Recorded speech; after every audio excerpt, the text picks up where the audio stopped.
Assalamualaikum warahmatullahi wabarakatuh. Alhamdulillah rabbil alamin wa bihi nasta'in wa nusalli wa nusallim wa nubarik ala nabiyyina Muhammadin wa alihi wa sahbihi ajma'in wa ba'du. Ikhwani wa akhwati fillah, para pemirsa Roja TV dan para pendengar Radio Roja yang dimuliakan oleh Allah Azza wa Jalla. Kembali kita melanjutkan pembahasan muamalat dari kitab Zadul Mustaqni' Ikhtisarul Muqni' yang masih dalam bab syuf'ah, dan insyaallah ini bagian terakhir dari bab syuf'ah. Sampai pada perkataan muallif, qala al-muallif rahimahullah, wa in mata asy-syafi'u qabla at-talabi batalat wa ba'dahu liwarithihi. Dan jika asy-syafi', yaitu orang yang berhak mendapatkan syuf'ah. Ya, biasanya kita mencontohkan Ahmad dengan Abdullah. Ahmad dengan Abdullah, mereka membeli tanah berdua 50-50%. Ahmad 50 juta umpamanya, Abdullah 50 juta. Kemudian Abdullah menjual sahamnya dia, bagian dari 50% dalam tanah tadi, pada Mahmud. Ya, dengan harga 60 juta atau 70 juta atau berapapun. Kemudian Ahmad tahu bahwa Abdullah telah menjual bagiannya kepada Mahmud. Sebelum dia melakukan syuf'ah, sebelum dia mengatakan, saya akan beli, saya akan ambil dengan hak syuf'ah yang ada bagian Abdullah yang dijualnya kepada Mahmud. Ya. Kalau dia wafat setelah, lalu qadarullah dia wafat, dia setelah mengatakan itu, maka syuf'ah tetap ada dan berpindah kepada ahli warisnya. Ya. Tapi kalau dia wafat sebelum dia melakukan talab, bukan permintaan, ya, dia qadarullah Abdullah menjual sahamnya kepada Mahmud, karena Abdullah dengan Ahmad mungkin enakan, tidak ada masalah. Tapi sekarang si Ahmad kondisinya sudah sakit, sudah sakit-sakitan dan kronis. Lalu Abdullah biar aman, dia jual ke Mahmud umpamanya. Ya, setelah dia jual dan Ahmad sempat tahu, tapi dia dalam keadaan sadar dan tidak, ya, dalam keadaan koma umpamanya, maka batal syuf'ahnya. Tetap Mahmud yang bergabung dengan ahli waris kepada ahli waris Ahmad atau Syafi'. Wa ba'dahu liwarisihi. Ya. Bila setelah talab gagal, hilang syuf'ahnya, tapi bila setelah talab boleh, syuf'ahnya ada.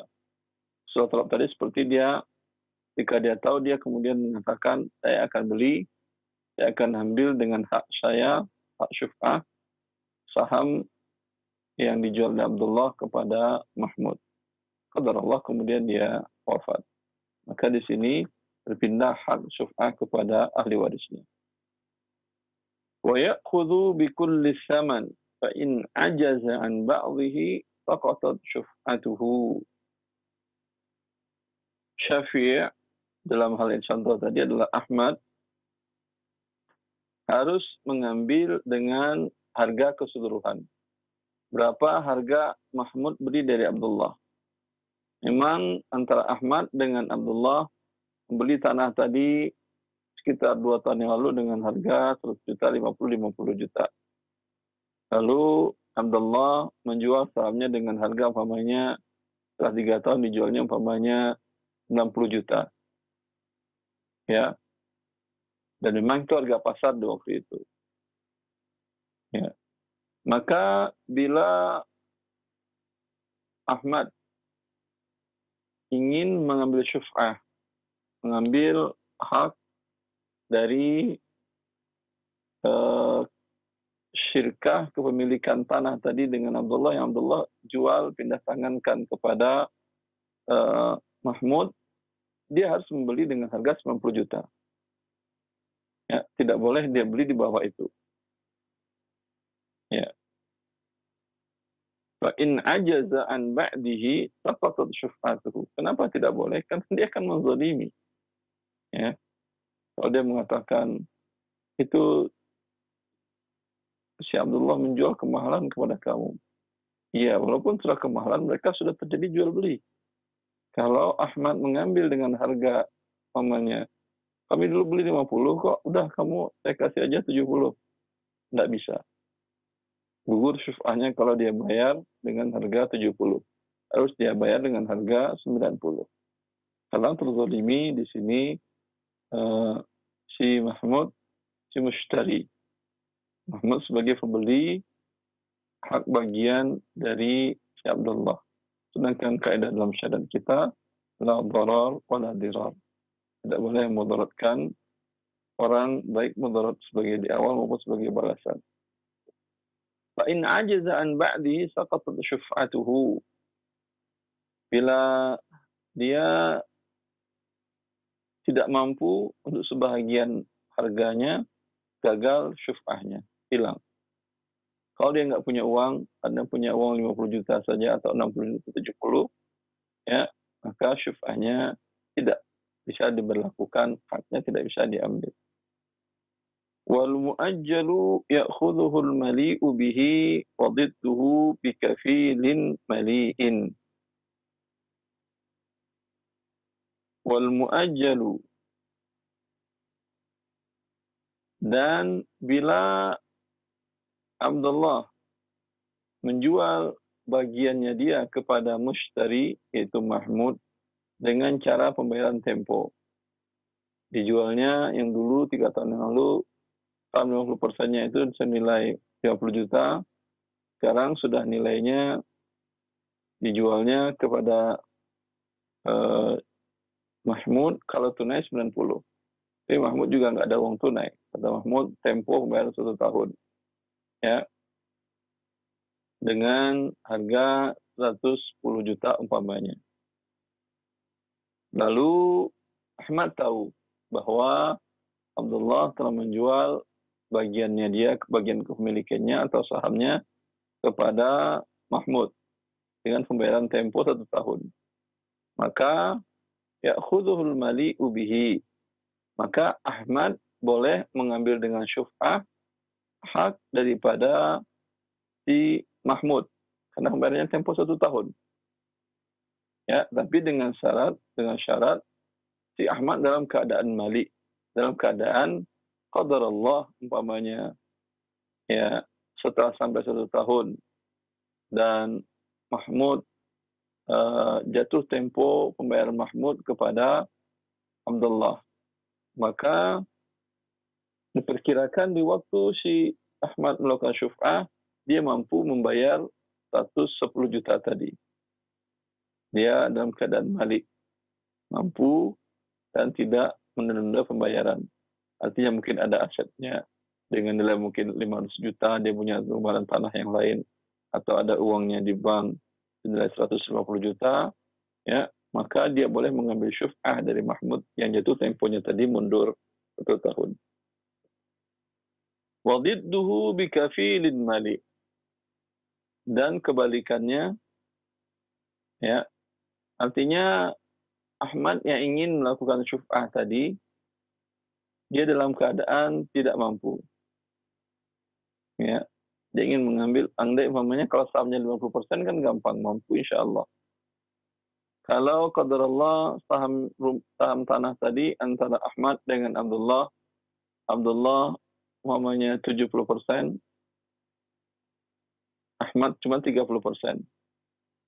Kemudian 70% tadi dia jual kepada Mahmud dengan harga umpamanya 200 juta. Memang waktu beli antara Ahmad dengan Abdullah itu 100 juta, 70 juta dengan 30 juta. Tapi sekarang harga tanah sudah naik, maka Abdullah menjualnya kepada Mahmud dengan harga 200 juta umpamanya. Ya. Tanah aset si Ahmad, si Syafi' ini tidak cukup 200 juta karena 30%. Paling umpamanya hanya sekitar 90 juta atau 80 juta. Ya. Dan pun keadaan Ahmad sekarang dalam keadaan tidak mampu. Ya, artinya dalam keadaan sempit, dia di PHK dari pekerjaan, anak-anak juga lagi sedang butuh banyak biaya, lagi kuliah dan segala macam. Ya, tapi dia ingin melakukan syuf'ah juga. Maka apa harus dilakukannya? Bikafilin mali'in. Dia bisa mengambil dengan hak syuf'ah saham Abdullah yang dia jual kepada Mahmud dengan syarat dia bisa mendatangkan kafil mali. Kafil mali itu pihak garantor yang kaya dan tidak menunda-nunda. Dalam hal tadi, Ahmad datanglah ke seorang yang baik, temannya, tetangganya. Nama mungkin namanya, kalau namanya Ustadz begitu, Ustadz Amir. Ustadz Amir, ini kondisi saya begini, kata Ustadz Amir. Insya Allah, tidak ada masalah. Ya, buatkan surat di atas materai, saya yang menjamin bila pada waktu itu kamu tidak mampu membayar 200 juta kepada si Mahmud yang kamu ambil hak syuf'ahnya. Ya, ini harus. Ya, apa fungsinya? Qadarullah pada saat jatuh tempo pembayaran Mahmud kepada Abdullah, si Ahmad tidak mampu membayar. Maka Mahmud, karena haknya sudah diambil dengan hak syuf'ah, maka Mahmud menagih kepada Ustadz Amir tadi. Dibayarkanlah oleh Ustadz Amir tadi 200 juta. Ustadz Amir ini mungkin dia akan menagihkan kembali ke Ahmad, berarti namanya utang piutang. Mungkin juga dia membantu Ahmad. Ya, kasihan lihat kondisi Ahmad, tanahnya kalau dia dibagi dengan Mahmud, dia nggak nyaman sehingga terganggu. Ya, itu yang dilakukan oleh Ustadz Amir. Ini namakan dengan kafil.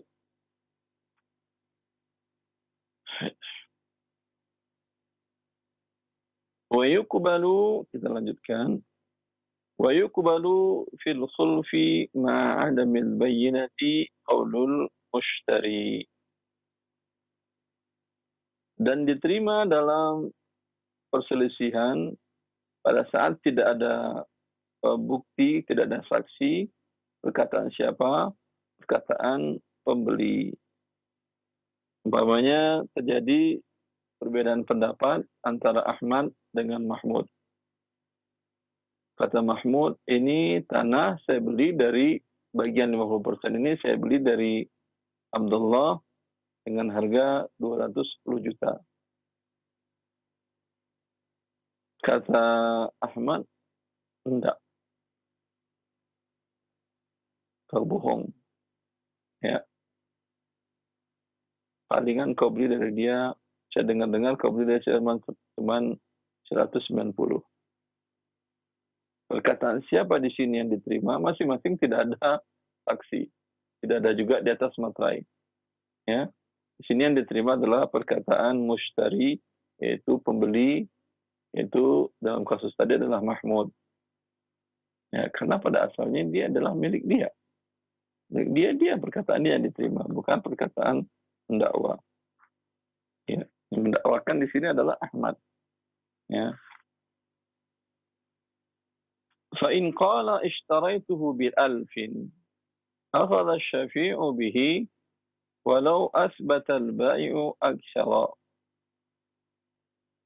Dan jika si mushtari dalam kasus tadi adalah Mahmud, dia berkata, aku beli tanah ini dengan 1000 dinar.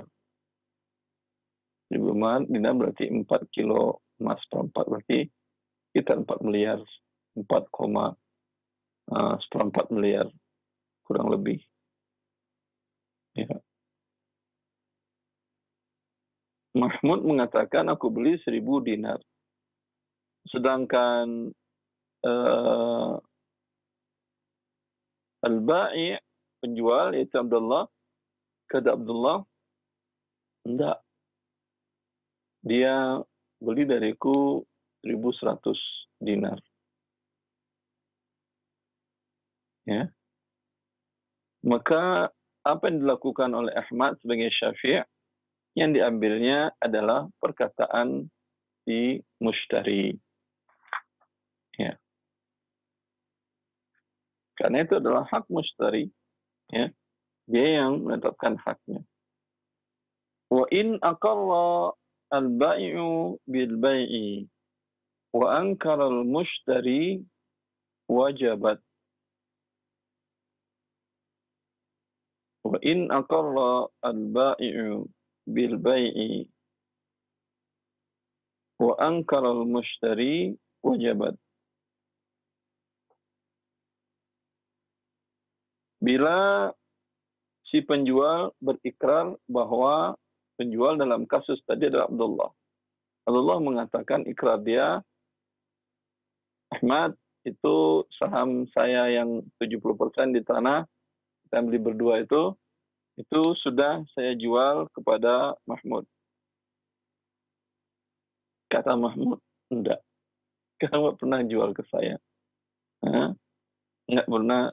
Kata Mahmud, saya enggak beli dari kamu. Kata Mahmud. Wajabat. Maka syuf'ah berlaku di sini. Ya. Berlaku. Walaupun si mushtari, si Mahmud mengingkarinya. Maka ya diambil oleh, kalau umpamanya si penjual mengatakan dijualnya kepada Mahmud seharga 1 miliar, dia beli bagian itu dengan 1 miliar. Ya. Wa ahdatul syafi'i 'ala al-mushtari wa ahdatul mushtari 'ala al-ba'i'i. Dan tanggung jawab Syafi' adalah dalam kasus tadi Ahmad. Itu hak Syafi' ada pada mushtari. Mushtari dalam kata pembeli yaitu tadi Mahmud. Wa uhdatul mushtari 'alal bai'. Dan tanggung jawab si Mahmud kepada Abdullah. Hak mereka masing-masing. Hak dan kewajiban. Artinya si Abdullah, si Ahmad sebagai Syafi' hanya berhubungan dengan si Mahmud. Terputus hubungannya dengan Abdullah tidak ada. Dan yang berhubungan dengan Abdullah adalah Mahmud. Tidak ada hubungan Ahmad dengan Mahmud. Dengan begitu, alhamdulillah, selesai sudah pembahasan kita tentang syuf'ah. Dan insyaAllah ta'ala kita akan lanjutkan pada pertemuan selanjutnya tentang bab al-wadi'ah. Ini adalah bab yang penting, ya, tentang penitipan amanah. Ya, Fadhal Ustaz Ari. Barakallahu fikum, jazakallahu khairan. Terima kasih atas bimbingan yang bermanfaat yang telah disampaikan di kesempatan Kamis pagi hari ini. Semoga menjadi tambahan ilmu yang bermanfaat untuk kita semuanya dan Allah mudahkan dalam mengamalkannya. Ya khadal Islam, bagi Anda yang bertanya silahkan, kami tunggu di layanan telepon. Halo.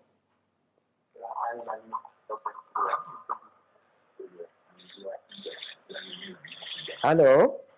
Assalamualaikum. Waalaikumsalam Ibu, mohon maaf dikecilkan saja volume televisinya supaya Ustadz bisa mendengarkan dengan jelas pertanyaan dari Ibu. Iya, baik. Iya, dikecilkan terlebih dahulu ya Bu. Ya, Assalamualaikum warahmatullahi wabarakatuh. Waalaikumsalam.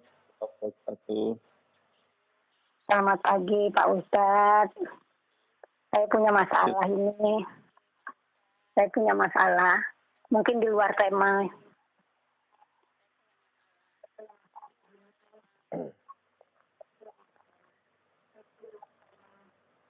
Ibu langsung saja ke pertanyaannya, mohon maaf. Iya, jadi awalnya itu saya ingin membeli sebuah bangunan. Iya, jadi awalnya kita ingin transaksi jual beli.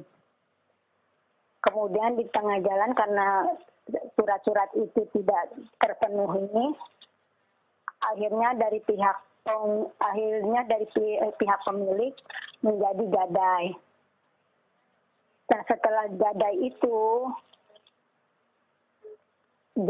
yang saya tempatin itu akhirnya saya dibebaskan kontrak. Itu berupa riba atau bagaimana Pak Ustadz? Baiknya bagaimana? Sebentar Ibu. Ibu pertama dengan dia akadnya jual beli. Iya. Ibu sudah bayar. Jadi saya sudah bayar uang mukanya Pak Ustadz.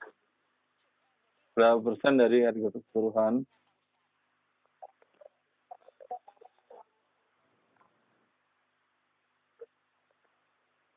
Dari harga keseluruhan Ibu, mohon maaf.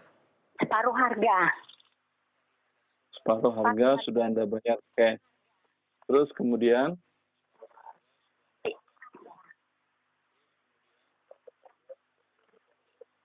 Iya. Di perjalanan itu saya meminta surat karena harus ada bukti jual beli. Dari pihak pemilik tidak bisa memenuhi. bentar, Ibu ketika beli tidak menggunakan jasa notaris. Tidak. Jadi kita karena dasar kepercayaan. Dasar kepercayaan, baik. Iya. Itu suratnya, tanahnya sudah ada surat sertifikatnya lengkap. Sedang dalam pengurusan Pak Ustadz. Ya berarti kepercayaan sekarang bisa dipercaya orangnya. Karena yang tempat yang saya mau beli itu saya dudukin, saya kontrak. Jadi awalnya saya kontrak dan dia mau dijual, saya kasih DP-nya separuh. Terus sampai surat-suratnya selesai. Jadi itu awalnya kita mau jual beli, karena surat-surat itu tidak dipenuhi, di tengah jalan dia minta gadai. Sedangkan saya tidak setuju untuk digadai. Nah udah ada yang mau dijual itu tempat saya, tadinya saya kontrak. Nah, kalau menurut saya secara hukum nasional itu kan namanya gadai, kita kalau dia tidak sanggup membayar itu menjadi hak kita, tapi dia nggak mau persyaratan itu, dia tolak. Nah, akhirnya muncul gadai, muncul angka 2, minta jarak 2 tahun. Sedangkan yang saya tempatin itu saya, kalau menurut logika saya itu riba apa enggak? Karena saya meminjam, jadi saya meminjamkan dengan terpaksa karena saya awalnya tidak mau gadai. Uang yang saya lepas itu akhirnya berupa gadai, dan tempat yang saya kontrakin itu saya jadi nggak bayar. Awalnya bayar, sekarang nggak dibayar. Apakah itu berupa riba atau gimana Pak Ustadz? Saya karena saya sholat dari air yang saya pakai di situ. Saya takut itu nggak jadi berkah buat saya. Tolong saya diberikan jalan keluarnya bagaimana baiknya menurut ilmu agama yang sebenarnya. Terima kasih Pak Ustadz. Assalamualaikum warahmatullahi wabarakatuh. Selamat pagi, sehat semuanya Pak Ustadz. Assalamualaikum warahmatullahi wabarakatuh. Warahmatullahi wabarakatuh. Silakan Ustaz. Ya, dia tidak mau menjual, dia tidak mau berubahnya kepada akad pinjaman. Ibu tidak mau jual akad pinjaman berarti tetap jual beli. Kalau tetap jual beli, tanah milik dia. Dan dia tidak ada kewajiban untuk membayar, dirubah menjadi akad sewa atau akad gadai atau akad apapun. Berarti tanah milik dia, halal dia tempatin, halal dia sholat di sana, halal dia jualkan juga ke pihak yang lain, walaupun belum lunas. Ya, saya kira cukup. Wallahu ta'ala alam. Karena dia tidak mau ditukar menjadi akad gadai, maka tidak ada hak pihak kedua, pihak pemilik tanah untuk merubah akad menjadi akad pinjaman. Pertama akadnya adalah akad jual beli, berarti jual beli. Kecuali dia setuju, berarti akadnya baru dia. Kalau tidak setuju, dia akadnya yang pertama yaitu akad jual beli. Karena dengan konsekuensi jual beli, tanah adalah milik si dan milik si penjual piutang. Ya, Allah Ta'ala. Syukran Ustaz. Barakallahu fikum. Terima kasih para Ustadz yang telah menyampaikan jawabannya. Semoga bermanfaat untuk ibu yang bertanya khususnya dan kita semuanya. Kembali kami berikan kesempatan untuk telepon yang selanjutnya. Dan kami himbau untuk dikecilkan terlebih dahulu volume televisi atau radio Anda. Silakan. Halo. Assalamualaikum. Waalaikumsalam Bapak. Dengan siapa di mana ini? Hamba Allah di Lampung, Ustaz. Bapak hamba Allah, mohon maaf dikecilkan sedikit volume radio atau televisinya Bapak. Ya. Sudah? Ini Ya. masih mengganggu teleponnya. Ya.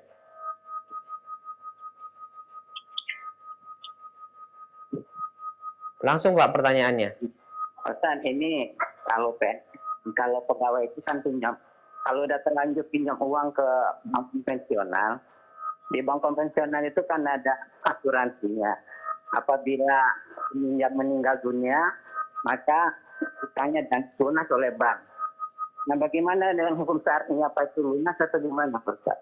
Mohon penjelasannya. Baik. Assalamualaikum warahmatullahi wabarakatuh. Waalaikumsalam warahmatullahi wabarakatuh. Silakan Ustaz. Kalau memang sudah lunas, yang pihak pemberi pinjaman tidak menagih lagi, dia sudah memutihkan, ya berarti memang lunas sudah.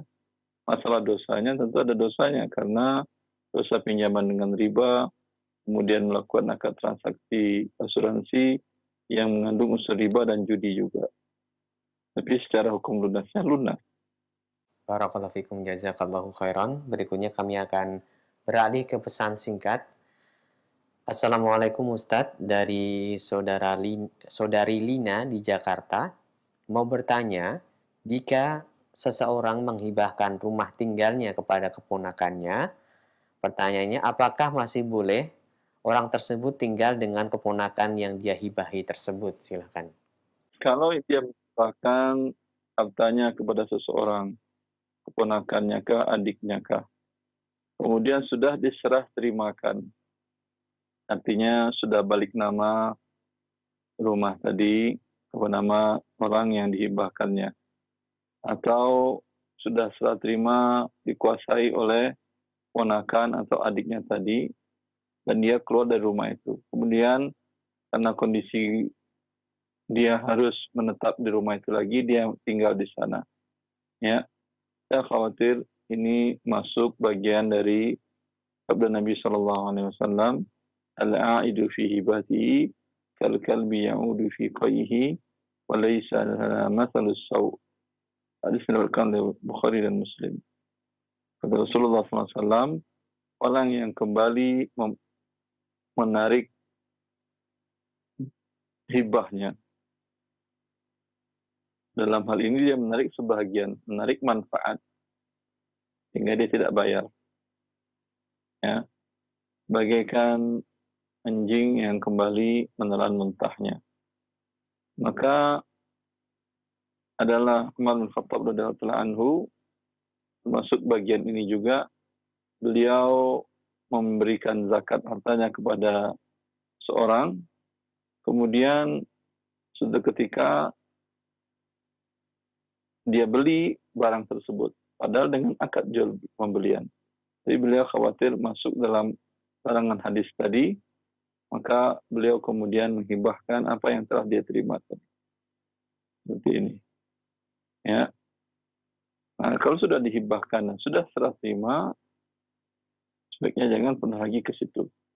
Kalau ingin memanfaatkan juga, berikan imbalan. Tapi kalau belum serah terima, artinya rumah dari pertama Anda nempatin, kemudian baru ngomong saja, ini saya hibahkan ke kamu ya, dan keponakannya belum balik nama, belum serah terima, masih boleh.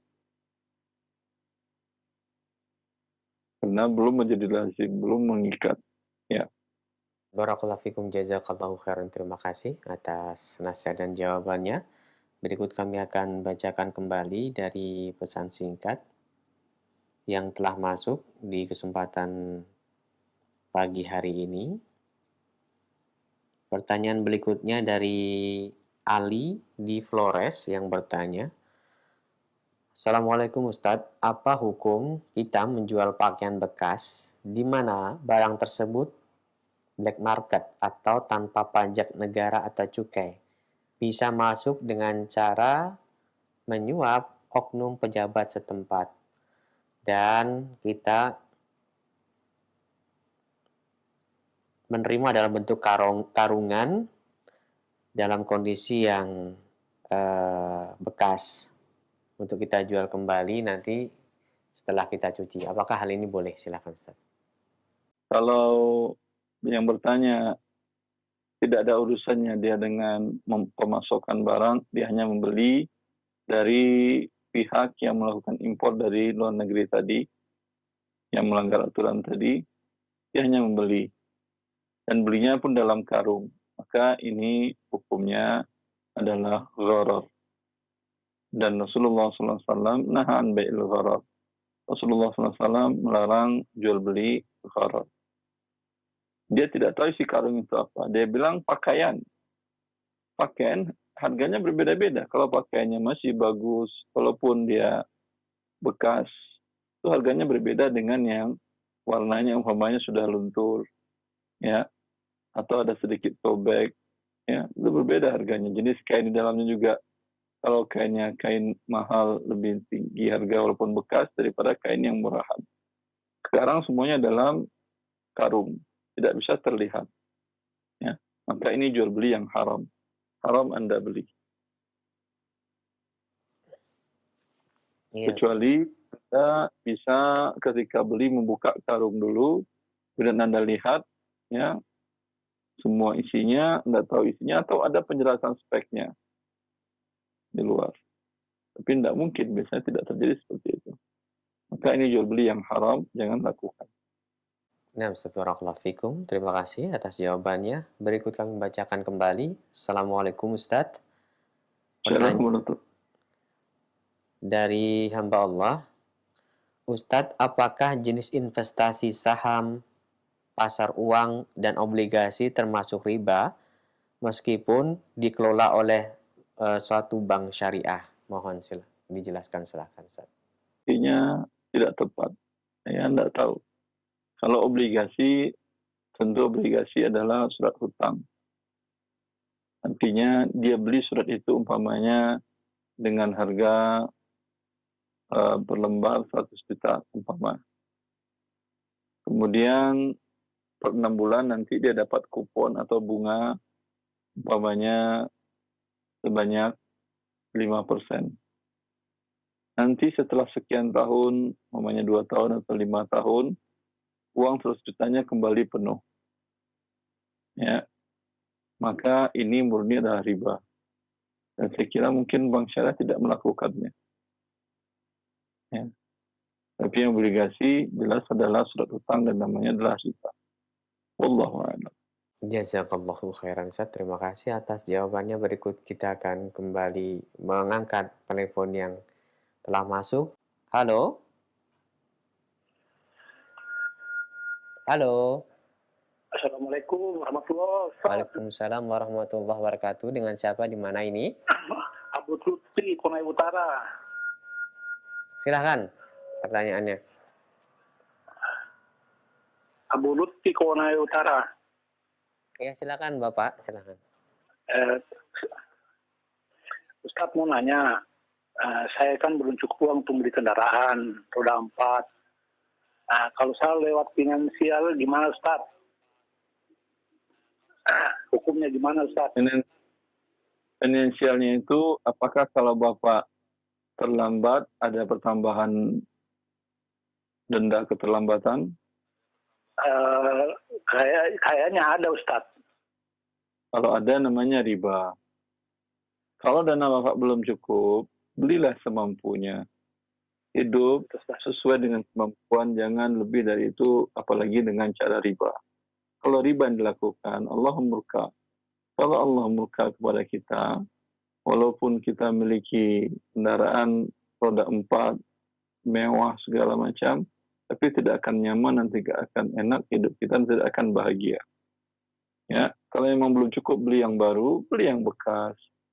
Belum cukup beli yang bekas, yang besar, beli yang kecil, yang bekas. Jelas, kalau belum cukup juga, jangan dipaksakan hidup.